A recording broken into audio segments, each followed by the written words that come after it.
Let's talk about the mental skills that will make you a next level player. And what I mean is these are the 7 levels of mental software that if you download into your brain, you're going to think like a world-class player. So as a mental coach, I've worked with a whole bunch of different players. I've worked with players in professional hockey. I've worked with players in college, in junior, and I've worked with guys playing AAA, AA. And the biggest thing I've noticed is that there is a very clear distinction in terms of the mental software players have. As players get older, as players get into higher levels, they have to upgrade the way that they think. They have to upgrade the way they're able to handle their emotions, the way that they're able to handle different communication and being a leader. It's always going to be a pretty clear step up every time you move up levels. And so the mistake players make oftentimes is that they think that when they move to the next level, it's going to be only a physical shift. And yes, you obviously have to get better all the time. Like, this is a constant thing you have to do, but it's a real mental shift that really occurs for players,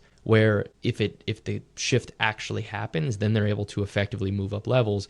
But if the shift doesn't happen, then they kind of get stuck, and oftentimes they kind of revert back to where they used to be. They get sent down, they get pushed away. And I hate seeing it happen to people. I've kind of had it happen to myself essentially when I was in junior hockey. And it's one of the most kind of career crushing, and it may even be the most career ending situations, is that a player has the abilities, they get to a certain level, but their mental software just isn't up to grade to be able to compete with other people. It's holding back their physical skills. It's holding back their abilities that they have.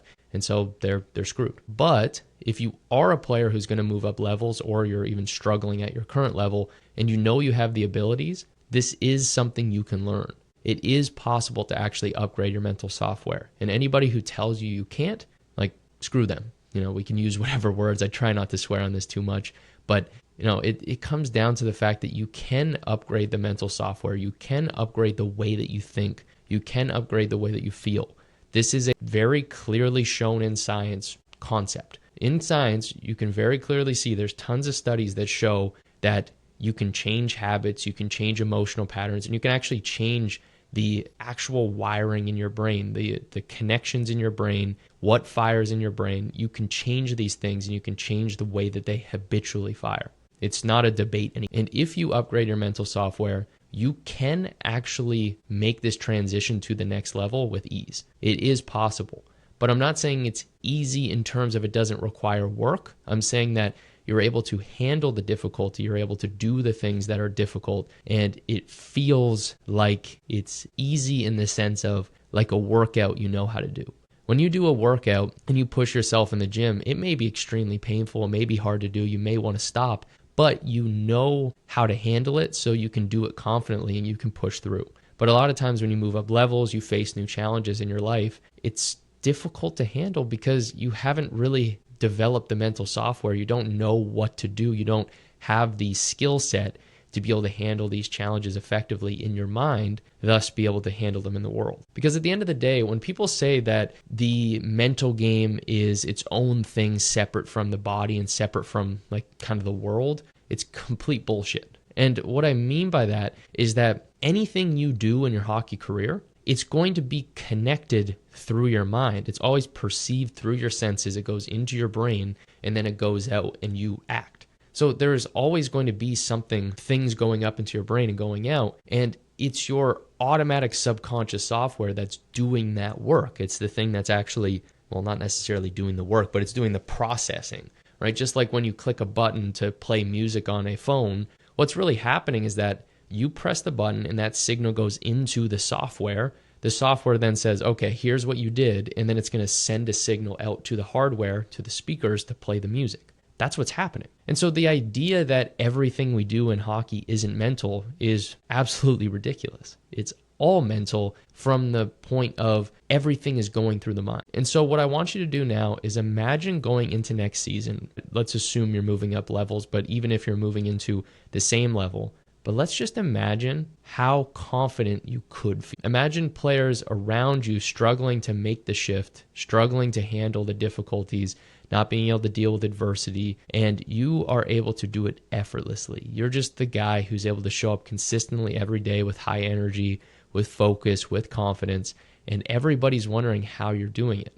And you know exactly what you did. You actually prepped your mental software. You did the stuff you know you needed to do. And yet everybody else is going to think that this was just magic or you got lucky, and you're going to know that you earned it. And so how do you earn it? How you earn it is through preparation.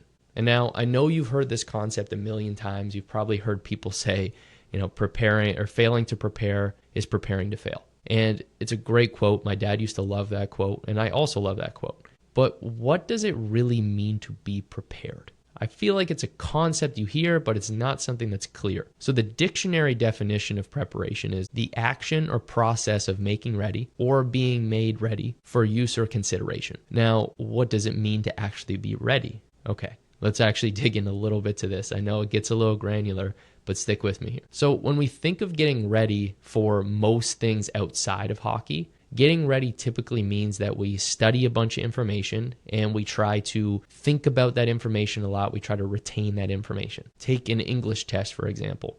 You have to read a bunch of different stuff. You have to understand a bunch of different concepts.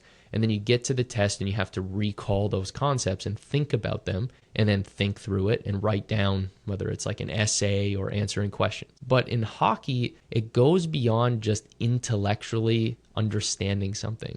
So it's not just about being able to think about it and then write it down. Hockey's a little different. It goes. So in hockey, you have to actually embed the concepts and embed the decisions you want to make into your subconscious software. And this basically means you're taking something from being an intellectual concept that you just think about to an actual instinctual principle and an instinctual skill that's downloaded into your mental software. So let me repeat this in a way that makes it very, very clear. In hockey, it's not about trying to understand things intellectually. Yes, it can help to do that, and sometimes players will do that, and it makes a difference to an extent, but you don't want to just be a cerebral player. You don't want to be somebody who just understands hockey conceptually. Coaches can understand it conceptually, but as a player, you don't have to. And I can tell you this is true because there's lots of people who are really bad at school, who are really, really shitty at a lot of different intellectual things, but they're able to think the game of hockey very well. They have great hockey sense, they make great decisions, they're able to have great skills, and people wonder, why is that? Now you can try to make the point that, it's because of their physical skills, it's their skill software that allows them to, or their physical hardware, their body can do a lot of things, they're strong, they're fast. But I'm making the argument here that that's not what it is. It's not that they just have those things. It's that when you play hockey, it's about being able to download this stuff into your subconscious mind.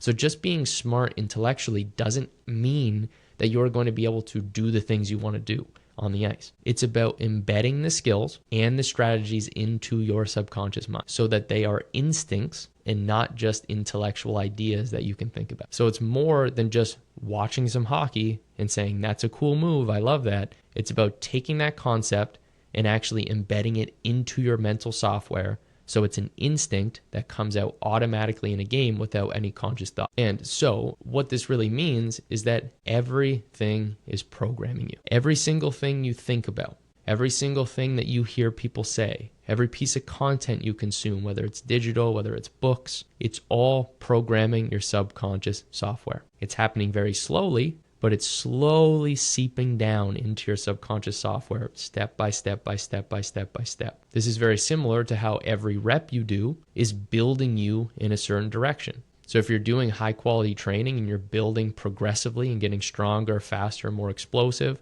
that is happening every single rep you do. It's just hard to notice. It's happening very, very slowly and you're building.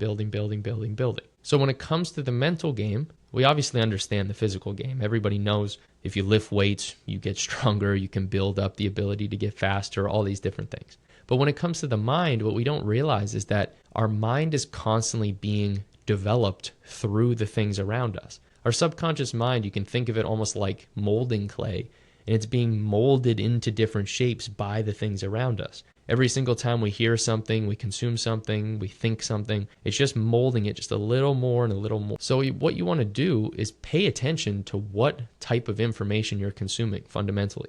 Start to think about, what kind of podcast do I listen to? What kind of music do I listen to? What am I reading? Who am I talking to? Think about all the different inputs that are coming into your subconscious mind, because these are going to lead to what you get in the external world. if everything around you is programming you, and then what that programming causes is your subconscious software to basically then take other information and then respond automatically to it, well, then what we need to be careful of is what is inputting into the software which is causing it to change. Because if we want the software to change, we need to change what inputs are coming in.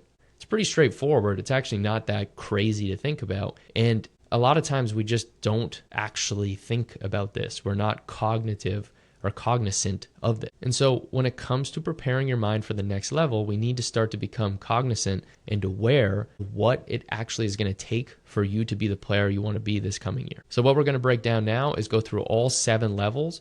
We're going to talk about the core pieces of each of the levels and the skills you want to develop within them.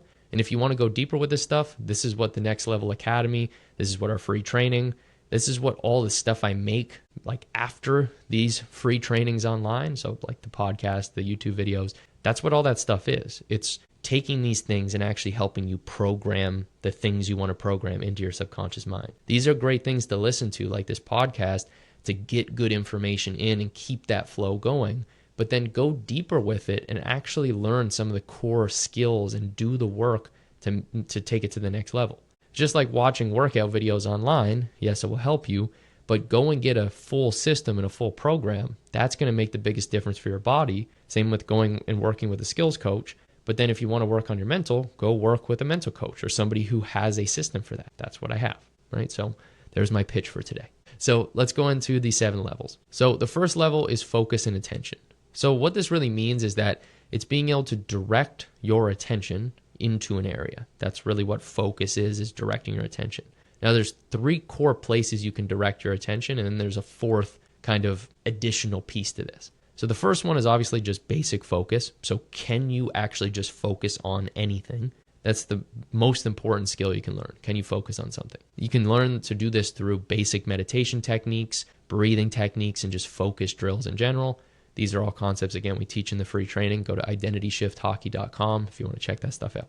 Right, there's second pitch. So then with that, what you need to learn is the inverse of being able to focus, which is essentially just not being distracted. So being able to learn how to minimize distractions and then also being able to handle distractions. So to minimize distractions, it's setting up your systems in a way that allows you to not bump up against problems. And then when it comes to actually understanding the scenarios that are going on around you, you want to be able to easily handle the distractions that are occurring in the current environment. And again, this comes from being able to actually just focus on what's going on or what you want to focus on. And when you focus on something and you become very aware of what's going on in the moment, you become present. And being present is really essentially an offshoot of focus, but being present is being able to just sit and be with what's happening. Not thinking about the future, not thinking about the past, not thinking, but just being here and being aware, which then naturally, that's the third piece, is awareness and being able to be aware of all the different stuff going on in the moment. So it's like, can I direct my focus and narrow it? Then can I take that narrowed focus and then can I go and say, I'm going to direct my attention somewhere, right? And that naturally, you become present because you're directing your attention at something that's going on. You don't think about anything else but what's going on. And then slowly, you actually find that your awareness opens up and you're able to become aware of everything that's going on around you, right? And it's then knowing, okay, I'm aware, and then I can center my focus again. So it's a complex concept, but I hope that kind of gives you the intro to that. So that's level 1. So level 2 is beliefs. And really what beliefs come down to is really like the mentality someone has, and it's the way that people think the world works. So when people say that person has a good mindset, what they really do is have beliefs about themselves, about the world, and then their behavioral instincts. So the things that they automatically react to are also positive. So what I mean by this, I'll break down all 3. So your self-beliefs are, what do I believe about me? Like, am I a really good player? Do I have the potential to be a really good player? How do I fit in the world? Like, who am I? What is possible for me? Those are the beliefs you have about yourself. When you believe that you are a bad person and you're a piece of shit and you don't deserve anything, well, obviously you're not going to perform super well on the ice. You're not going to make the most of your opportunities because you have a subconscious piece of software that's basically like pushing you down and saying, we don't deserve this, we shouldn't have this. So pay attention to that, right? And so that's number 2. And then, that's actually number 1. Then number 2 of the level 2 software is the world beliefs. So what do you think about the world and how it works? What do you think about people? What do you think about places? What do you think about levels? What do you think about the players you play against, coaches, teammates, friends, family? All the different things you think about the world around you influence the way that you treat the world around you.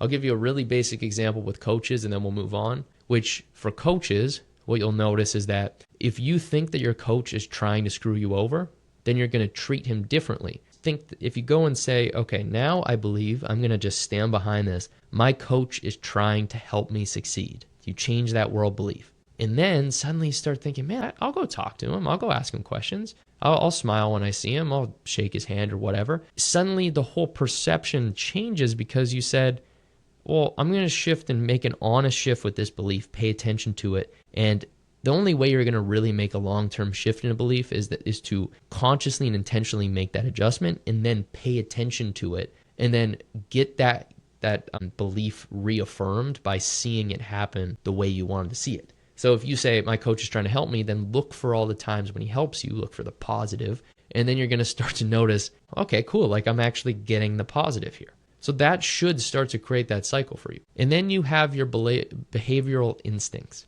And so what your behavioral instincts are is this is the automatic responses you have to the world without any conscious thought. This is a piece of software, and this is like the definition of software because you can't consciously change these, at least not in the moment or even like around the moment. So what I mean by this is that if you are afraid of dogs because you got bit by a dog once, well, there's the world belief you have that dogs are dangerous. You can change that consciously and say, I know that this dog is not going to hurt me. But the dog barks and you freak out.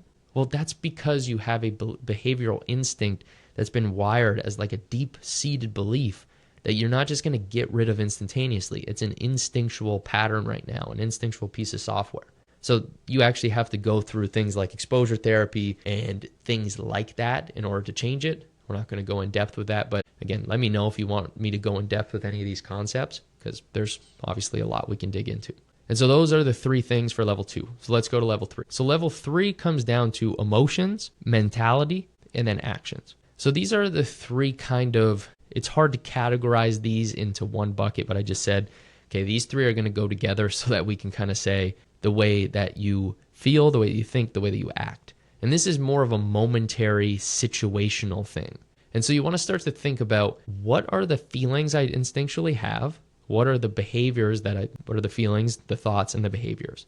And what are the things that are automatically happening? What are the things that are occurring in different situations? Once you become aware of the way that you're feeling, thinking, and acting, then what you can start to do is change those things. You can start to practice and alter those responses. But a lot of times people just aren't aware of what's happening. If you're usually angry and pissed off, well, then you need to go and fix that. If you're usually sad and depressed, you need to fix that. It's not something where you're bad, but you have to accept that this is not what you want it to be and make an adjustment. And so each of these three things, they're gonna have podcasts on them. I think I've made different podcasts and videos on them already, so go look back and see. But at the end of the day, it just comes down to, do I actually feel the way I want to feel consistently, think the way I want to think consistently, and act the way I want to act consistently? And if you're not, then these are things you need to go into and rewire. So the key with these, give you a very basic action step here. With emotions, practice 5 to 10 minutes a day of just feeling the emotion you want to feel more often. This is just a very simple way of just wiring that. So just sit down, set a timer on your phone, and just practice. If you want to be happy, just say, okay, what would it feel like to be happy? What if I were happy right now? And just feel it. And what you learn really quickly is you can actually alter your emotions. Now, there are things that are causing you to have negative emotions. A lot of times that's the things before, so level 1 and 2, more of your focus and attention, or it's the other levels of belief. Those things usually kind of bubble up and cause your emotions and your thoughts and your actions, but it helps to have at least a attack point. If you don't have time to go to the root of it, at least you can practice doing this more consistently. And then same thing with thinking. You want to just become aware of what are the thoughts I am consistently thinking, and you can do more mindfulness stuff and pay attention to them. Or what you can do is you can start to direct your attention more towards taking more practical, or not practical, but more intentional steps to think about the things you want to think. And so a lot of times with the thinking, it's like Am I reading the types of books that I should be reading that'll help me? Am I listening to the podcast? Am I listening to music that's actually influencing my thinking the way that I want to think? Ask yourself that and then kind of make that adjustment. And then when it comes to actions really come down to its if-then statement. So like, if I'm here, then I do this. And so visualization techniques are the key kind of core thing that I teach and I recommend to people. It's really mentally simulating situations and getting your brain to rewire that if this happens, then I do this. So that's fundamentally what you want to do there. For the sake of keeping this video going and keeping it under 30 minutes, I'm going to keep rolling here. So now we go into the team dynamics for level 4. So this is really about understanding your role, understanding what position you play, understanding what your coach really needs from you, what your teammates need from you, and being able to effectively do those things. Understanding them and then wiring that into your instinctual patterns and being able to make that a part of your hockey sense, which is really what we're moving into, or hockey IQ.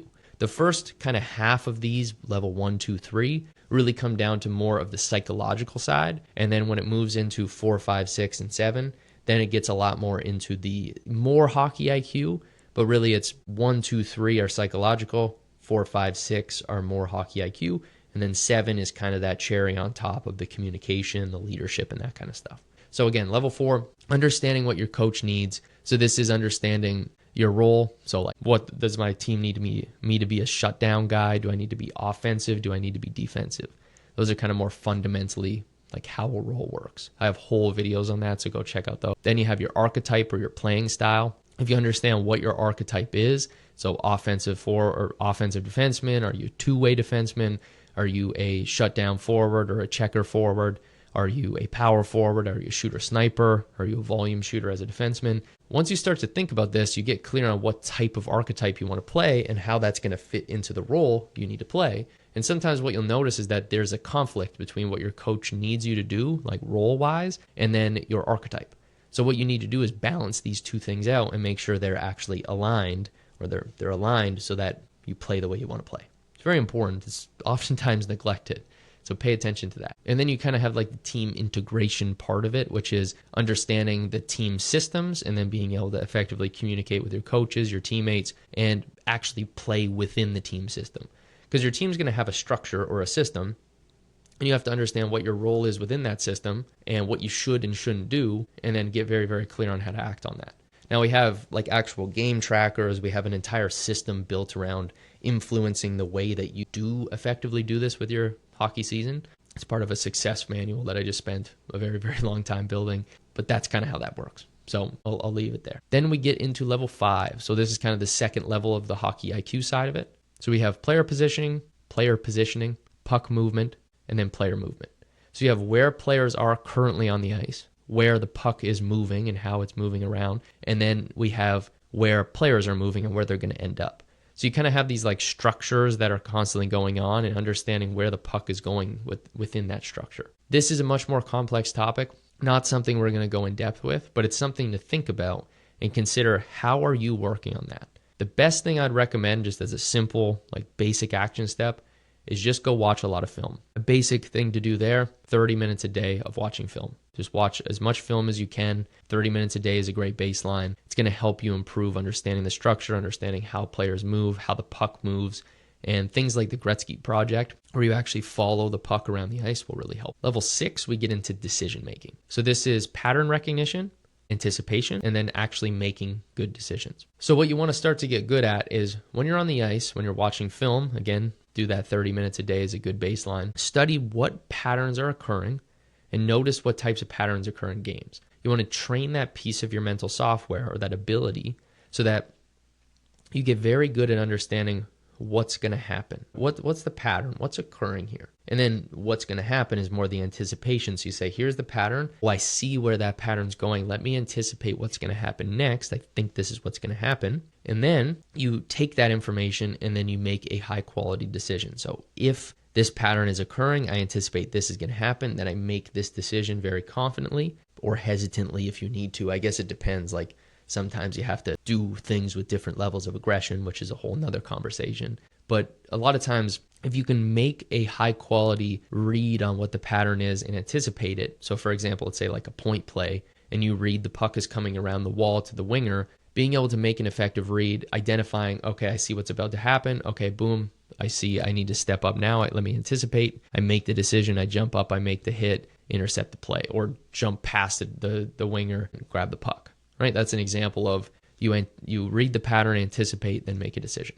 So learn that skill for level 6. It'll make a huge, huge difference for you. And now level 7. So level 7, where this really becomes important, is it's being able to understand more of the social and leadership skills and abilities that most players think is like a natural, innate thing, but it's really a skill you develop. I just made an entire masterclass on this in the academy, so I recommend you guys join that if you're thinking like, oh man, I really want to go deeper with this stuff and learn like the specifics of all these areas. There's my third pitch there.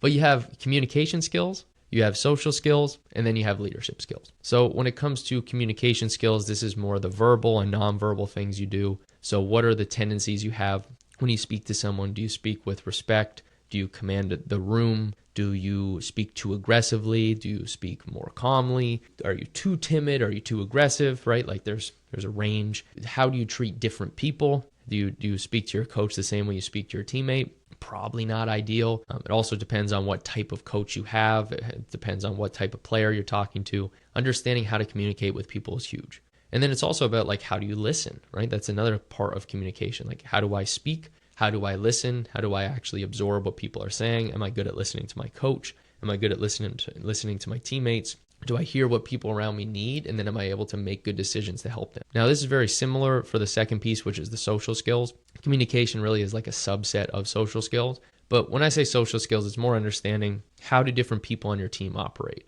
How can you help people? Do you need to maybe like connect certain people together? Do you need to pull certain people away and have certain conversations to make sure that some guys maybe like calm down? Maybe some guys are more respectful to people. Do you set up like social events and have hangouts with different people? Does your team get too cliquey, right? When you move up levels, like you have to be effective at meeting different people, communicating well with different personalities, whether it's coaching or teammates, being able to communicate with the media, being able to communicate with different, like maybe when you work at camps or you work with the community in general. All these things matter, and these are all skills you can develop and get better at so that you can be a person that coaches at the even higher levels, and people all around you are like, man, I love this guy. He's such a good person, and this is going to help you progress in your career. It might sound like a soft skill, but you ever look at certain players and think, man, like they're just like, they're in the community, they're getting all these awards, they're getting all this stuff, and then you see them move up levels, you see them getting all these opportunities. It's like, well, yeah, no shit. Like, it's because they're going to be a good influence to that team and that community, and they have good social skills. Now, this also connects to the leadership side of it. So when it comes to leadership, the thing to think about is, how well do I inspire people? How well do I motivate people? Do I take responsibility for the team? Do I have a sense of accountability that if things are not working, I step up, I figure out what the problem is, I assess and actually do the work to figure out what needs to be done? Do I actually go and do it, or tell who needs to do it to actually do it? Do I step up in these moments? Really what it comes down to, the way I think of leadership, is you have a vision and you stand behind it, and you do whatever you possibly can to make that vision happen. The best leaders are the people who step up and make that happen. And if they're not the one to do the speech, if they're not the one to do whatever the action is, if there's somebody else, they put people in place to do it. That's leadership, right? And so this is why for any player, any parent, anybody who wants to get better at this stuff, like this is why I dig into this stuff. It's not because I'm just like the master of all these things, but I understand the principles and I know how to teach it to a player so that you can actually make these adjustments in your mental software. And it will make a difference. I've seen it happen with dozens, if not 100 plus players now. It's so cool to see when this happens, and it truly it's the biggest motivator for me to keep working and keep getting better so that I can see more and more players have that kind of success. And so I'll give you one more final pitch for the Academy. The whole point of the Next Level Academy, any group coaching, any one-on-one stuff, or the free groups that we probably will have very soon, all that stuff. The whole point of it is to help you guys upgrade your mental software, upgrade your hardware, upgrade your skill software so that you can play the way you want to play, so you can maximize your career, so you can make the best decisions you can with everything. I'm not an agent, but I believe that if you become the best version of yourself, you maximize yourself, everything will work out. And this is very similar to if somebody's trying to date and you're trying to meet a partner, a girl, I'm sure most of my audience is probably guys. If you want to have someone like you, then be the type of person who someone would like. Get in good shape, work hard, be smart, be good at communicating, be a good person, be respectful, right? Like if you develop all the things, then someone will probably say, man, I really like you because you have all the things I want. Don't complain that people don't want you if you don't have the things that people want, right? And so when it comes to hockey, you can go and get an agent, you can have somebody who markets you and communicates for you, but you need to be good. You need to have the software. You need to be the type of person that can actually succeed. And if you do that, you can maximize yourself and you can get the most out of your hockey career. So I'm always losing my voice at the end of these, but I hope you enjoyed this. I hope you got a ton out of it, and I will talk to you very, very soon. Have a great day.